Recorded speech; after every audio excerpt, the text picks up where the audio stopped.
వికారాబాద్ జిల్లాలో అధికారులపై దాడి కేసు మరో మలుపు తిరిగింది. తాజాగా జైలు నుంచి పట్నం నరేందర్ రెడ్డి ఒక లేఖను విడుదల చేశారు.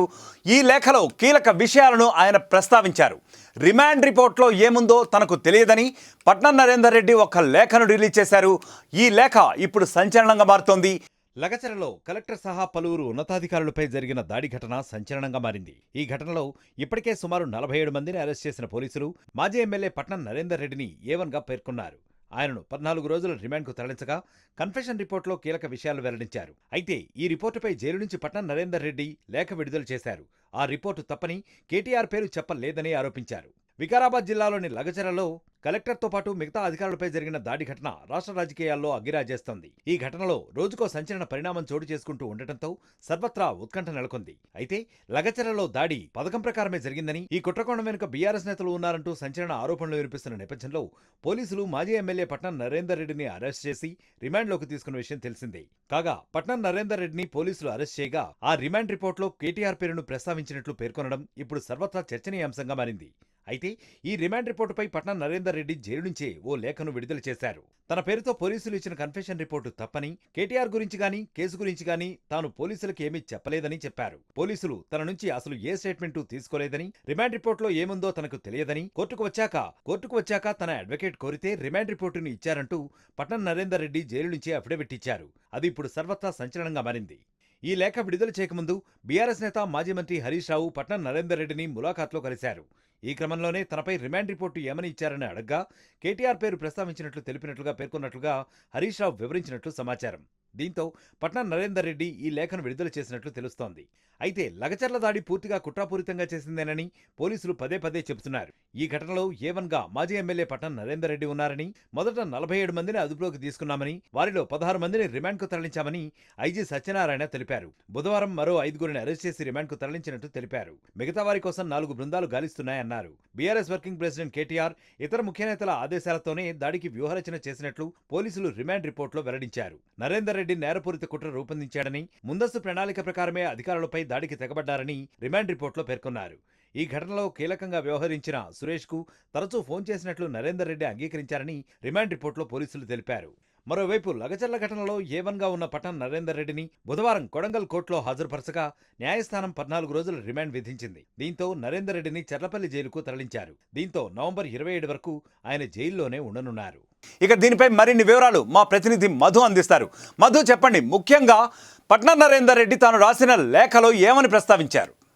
ఎగ్జాక్ట్లీ జైలు నుంచి ఆయన అఫిడవిట్ బయటికి పంపించే ప్రయత్నం చేశారు. డిప్యూటీ సూపరింటెండెంట్ అనుమతితో మనం స్టాంప్ కూడా చూడొచ్చు. దాంట్లో జైలర్ ఎవరైతే ఆఫీసర్ ఉన్నారో అక్కడ నుంచి ఆయన అనుమతితో ఒక అఫిడవిట్ దాఖలు చేశారు. చాలా స్పష్టంగా పేర్కొంటున్నారు, కేసుకు సంబంధించినటువంటి విషయం నాకు తెలియదు, దాని గురించి మాట్లాడలేదు, పోలీసులు ఇచ్చినటువంటి కన్ఫెషన్ స్టేట్మెంట్ నేను ఇచ్చినట్టుగా అయితే చెప్తున్నారు, అసలు నాకు తెలియదు అందులో ఏముందో అనేటువంటి రిమాండ్ రిపోర్ట్లు అంటూ మెన్షన్ చేశారు. అందులో కేటీఆర్ గురించి కానీ ఈ కేసుకు సంబంధించినటువంటి వివరాలు కానీ ఎక్కడా పోలీసులు నాతో చర్చించలేదు, నేను వారికి ఏం చెప్పలేదు, కన్ఫెషన్ స్టేట్మెంట్ ఇవ్వలేదు, కేవలం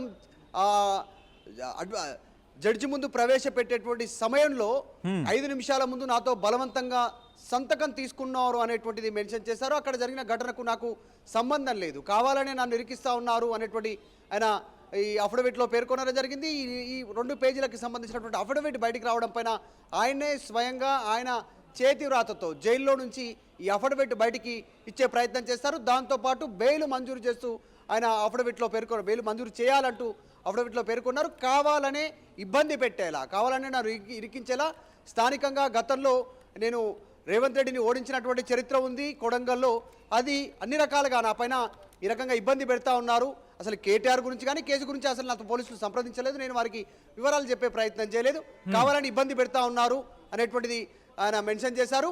ఆయన బెయిల్ కోసం కూడా అభ్యర్థిస్తూ ఉన్నారు. అయితే కోర్టు ముందు ఎప్పుడైతే జడ్జి ముందు ప్రవేశపెట్టినటువంటి సందర్భంలో ఇదే అంశాన్ని జడ్జికి కూడా వివరించాను అనేటువంటిది, ఏదైతే రిమాండ్ రిపోర్ట్ ఉందో రిమాండ్ రిపోర్ట్లో పేర్కొన్నటువంటి ఏ అంశాలకు కూడా నేను ఒప్పుకోలేదు, బలవంతంగా కేవలం సంతకం తీసుకున్నారు. ఆ రిమాండ్ రిపోర్ట్ కూడా నా తరఫు అడ్వకేట్ అడిగిన తర్వాత మాత్రమే ఆ రిమాండ్ రిపోర్ట్ని మా అడ్వకేట్కి ఇచ్చారు.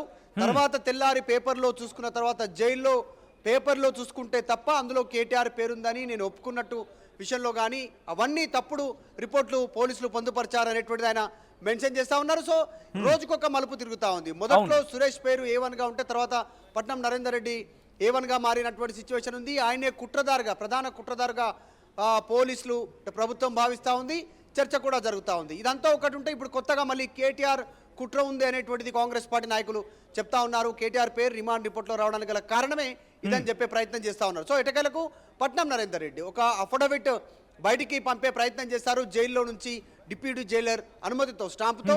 అందులో పేర్కొన్నటువంటి ఏ అంశాలు నేను ఒప్పుకోలేదు, నాకు సంబంధం లేదు అంటూ ఆయన అఫిడవిట్ దాఖలు చేయడంతో ప్రస్తుతం దీనిపైన మరొక చర్చ కొనసాగుతూ ఉంది. అసలు కుట్రదారు పట్నం నరేందర్ రెడ్డి అనేటువంటిది పోలీసులు అభియోగం చెప్తా ఉన్నారు. ఎందుకంటే గతంలో మాట్లాడిన వీడియో ఒకటి వైరల్ కావడము, తర్వాత ఫోన్ కన్వర్జేషన్ సురేష్కి పట్నం నరేందర్ రెడ్డికి ఉన్నటువంటి సిచ్యువేషన్ ఉంది. సో ఇదంతా కూడా కావాలనే కొడంగల్ నియోజకవర్గంలో జరిగినటువంటి ఘటన వెనకాల బీఆర్ఎస్ ఉంది అనేటువంటిది అటు పోలీసు వర్గాలు కానీ ఇటు ప్రభుత్వ వర్గాలు, పార్టీ కాంగ్రెస్ పార్టీ అధికార పార్టీ కూడా ఆరోపణలు చేస్తూ ఉన్నటువంటి సిచ్యువేషన్. అసలు ఓవరాల్గా బీఆర్ఎస్ ఇన్వాల్వ్మెంట్ ఉందనేటువంటిది వారి ఎలిగేషన్. కానీ పట్నం నరేందర్ రెడ్డి చెప్తా ఉన్నటువంటి అలిగేషన్, జనరల్గా మా పార్టీ కార్యకర్త, ఆయనకు కూడా 7 ఎకరాల భూమి ఉంది. భూమి పోతున్న బాధలో ఆయన అక్కడ నిరసనకు వచ్చారు. ఆయన దాడి చేసినటువంటి సందర్భంలో ఆయన దాడి చేయలేదు, సురేష్ అనే వ్యక్తి దాడి చేయలేదు. దాడి చేసినటువంటి వాళ్ళు వేరే ఉన్నారు.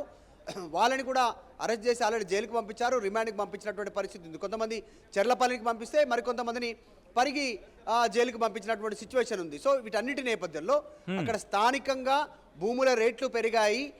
భూముల రేట్లు పెరగడంతో భూమి కోల్పోవడానికి సిద్ధంగా లేని రైతులు నిరసన వ్యక్తం చేస్తారు. వారి కుటుంబ సభ్యులు రోడ్డుపైకి వచ్చారు అనేటువంటిది బీఆర్ఎస్ వెర్షన్ కనిపిస్తూ ఉంది. ఏదున్నా ఈ ఘటనని ప్రభుత్వం చాలా సీరియస్గా తీసుకుంటుంది. ఎందుకంటే ముఖ్యమంత్రి సొంత నియోజకవర్గం కొడంగల్ కావడం, అక్కడ ఫార్మాకి సంబంధించినటువంటి విషయంలో అది వెళ్ళిన అధికారులపైన దాడి జరగడం, ఇంటెలిజెన్స్ ఫెయిల్యూర్ అనేటువంటిది మంత్రులే స్వయంగా చెప్పడం, ఇది దేశవ్యాప్తంగా ఒక పెద్ద ఎత్తున సంచలనంగా మారినటువంటి ఘటనగా మారడంతో దీనిపైన ప్రభుత్వం సీరియస్గా ఉంది. కాబట్టి ఈ అంశంలో నా ప్రమేయం లేదు అంటూ 14 రోజుల జ్యుడిషియల్ రిమాండ్లో ఉన్నటువంటి మాజీ ఎమ్మెల్యే పట్నం నరేందర్ రెడ్డి అక్కడి నుంచి ఆయన అఫిడవిట్ బయటికి విడుదల చేశారు.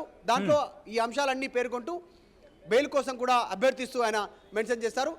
కేటీఆర్ గురించి కానీ కేసు గురించి కానీ పోలీసులు నన్ను అడగలేదు, నేనేమి చెప్పలేదు అనేటువంటి ఆయన అఫిడవిట్లో పేర్కొనడంతో ఇది ఎటువైపు వెళ్తుంది అనేటువంటి చర్చ కొనసాగుతోంది. అసలైన తొలి వెలుగు. ఫాలో వాట్సాప్ @తొలి వెలుగు official.